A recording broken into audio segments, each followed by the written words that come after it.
F's here, F's here, F's here. Just bite your lip, put your finger here. F's here, F's here, F's here. It's mind shaper sound, although we turn it up to help your kids speak. It's mind shaper sound, although we turn it up to help your kids speak. It's a sound some kids have trouble with, and I will help you tweak it. It's that tricky, awkward sound they miss, that bite your lip and blow like this. Swear it's hard to say, but it goes different if you use my tricks. Your teeth on your lower lip, everyday practice, that's the secret. Put your lip on your finger. It's simple, just use the trick. Try it now, yes you are able. No, I'm not telling a fable. Listen up and you can do it one more time. You're superhuman. F's here, here, F's here. Just bite your lip and your finger here. F's here, F's here, F's here. It's mind shaper sound, although we turn it up and help your kids speak. F's here, F's here, F's here. Just bite your lip and your finger here. F's here, F's here, F's here. It's mind shaper sound, although we turn it up to help your kids speak. Woo, I did it! With one minor little flaw there in the middle, which that lyric was supposed to be, put your finger on your lip and blow. Yes, simple, just use the trick. I hope you guys are having as much fun with these sound songs as I am, because I am really enjoying myself. What's up, SLPeeps? It is Rebecca Robbins here from Mindshaper SLP, if you haven't gained that already. And we are here for part 10 of our sound series. Part 10, can you believe it? And today we are talking all about the F sound, the F sound, like I was saying in my little song. So today I'm going to just tell you all about how to cue the sound, what some common errors and substitutions are for this sound, how we can use those errors and substitutions to our advantage to help our kids that can't say this sound yet.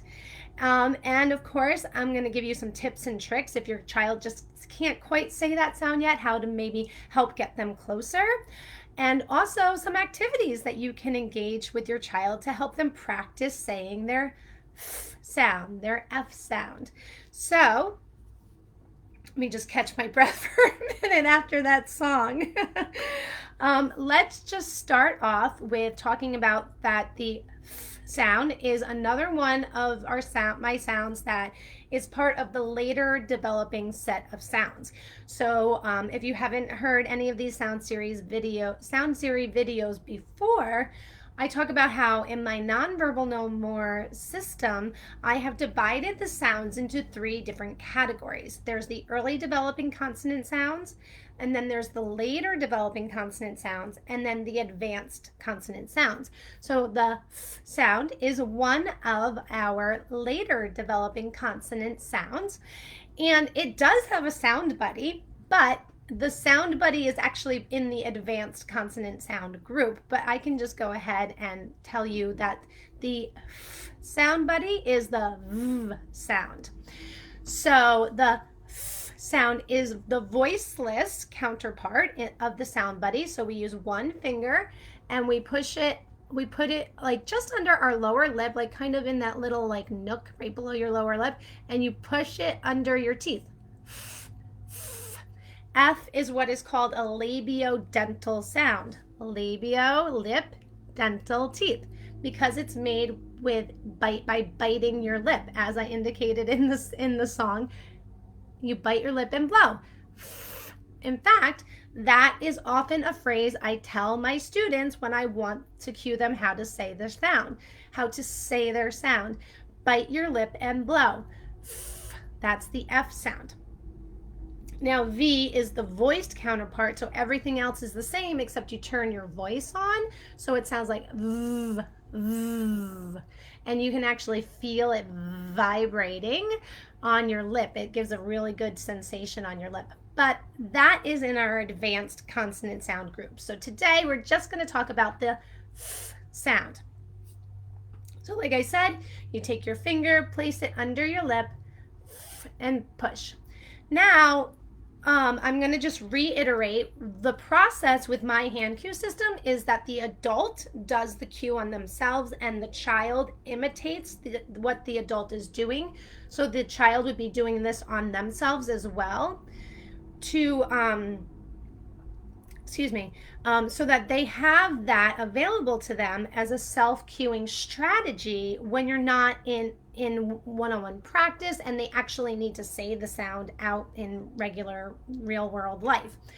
So, however, sometimes this is not enough for the child, and you might want to try helping your child out by you can take your thumb and put it on their lip and push it in. And it will just get their lip in the right position so that at that point all you need to say is blow. Now, let's say that you tell your child, you do that, and you tell your child to blow, and they don't know how to plan that. A lot of times when our kids are having a hard time talking, or are not developing their ability to talk the way that it typically happens, is because they have motor planning difficulties and even sometimes apraxia. So if you say blow, that might be hard for their brain to tell their mouth how to do. So you might want to do something like hold up a tissue. I'm looking around to see if I have a tissue on my desk, and of course I do not. But I do have paper, so let me show you. Let me see if I can do that. Let me grab a piece of paper here. A tissue works better because it's just that much more flimsy. But so if you hold up a tissue or a piece of paper or something that will very easily move in front of the child and say, make the paper move, make the tissue dance. So it gives them a target to shoot for. Which rather than having to figure out how do I blow, they're thinking about how do I get that to move. And in order to do that, they blow. You could even sit side by side with the child so that you go and they can see the tissue or the paper moving next to you, or they might even be able to feel the airflow, and that might help them initiate blowing themselves. So that's one way that you can help them to initiate the sound. Sometimes I had this one little guy back in the beginning of my career when I was still working early intervention, that when we were introducing this sound to him, and I used my whole hand cue system with him to teach him to talk, the F was really hard and he couldn't even figure out how to retract his upper lip. So I used to have to take my 2 fingers and push up here. It's so hard for me to show this. Push up like here. So like if you were to smile, those like creases that happen here when you smile, that's kind of like where you're going to push. And that pushing there gets the lip to retract. And I would have 1 finger here pushing his lip in and the other 2 here. And I go blow, blow. So sometimes that is the level of support that a child needs to, like, for their brain to be like, oh, this is where I put my mouth so that I know how to say that sound. And just so you know, this child is actually, he's, I think, 13 or so, and he is able to talk. So that's how hard it was when he was like 3 to learn how to say the F sound, and now he was able to end up learning how to talk. So it's a really happy success story. So that is another thing you might want to do. Or if you could start with a smile, maybe tell your child, smile, and then that gets the upper lip up if they're smiling, or maybe say E. Anything you can do to get that upper lip retracted if they're not able to do that themselves, and then push the bottom lip in and blow. So this is part of why it's a later developing consonant sound. There's a lot of components to it. But there's some tricks for you. Another thing to keep in mind, that the F sound, just like S, and actually the K sound, so just like S, our snake sound, and the K sound, is sometimes easier to say at the end of a word than it is at the beginning of a word when a child is first learning how to say it, especially for our TIC kids, our kids that they're able to talk and they just have some sound errors and sound substitutions, sometimes it's helpful for them to work on saying that sound at the end of a word rather than starting with it at the beginning. It's a little easier for them to get it, because in typically developing speech, the F sound develops first in the final position. The common error that happens with this sound is that kids will turn it into a P sound. So that's what we call the popcorn sound. P, p. And that F is a long sound. The speechy term is a fricative sound. But in Nonverbal No More, we just teach categories of sounds in terms of long or short. So F is a long sound and P is a short sound. But what happens is the F sound, when it's replaced with P, it's actually following a rule, what's called stopping, because P is a stop sound in speechy terms, just like F is a fricative sound. So it basically just means you're turning the long sound into a short sound. So that is a common error. So you might hear a child, instead of saying the word fish, they might say pit. So they're making that F and the sh sound into a P and a T for pit instead of fish. So that is a very common error in substitution, and we use that to our advantage for a child that is just not ready to say the F sound yet. But that doesn't mean that that child cannot say words that have the F sound in it, especially if some of the things that your child loves have the F sound in it. So what we're going to do is we're going to replace the F sound with the P sound and teach the child how to say that. So for instance, if your child loves to eat little goldfish crackers, instead you can teach them the sign fish, but instead of requiring them to say fish, which is very hard to say, you could just prompt them to say pit, pit, or pit.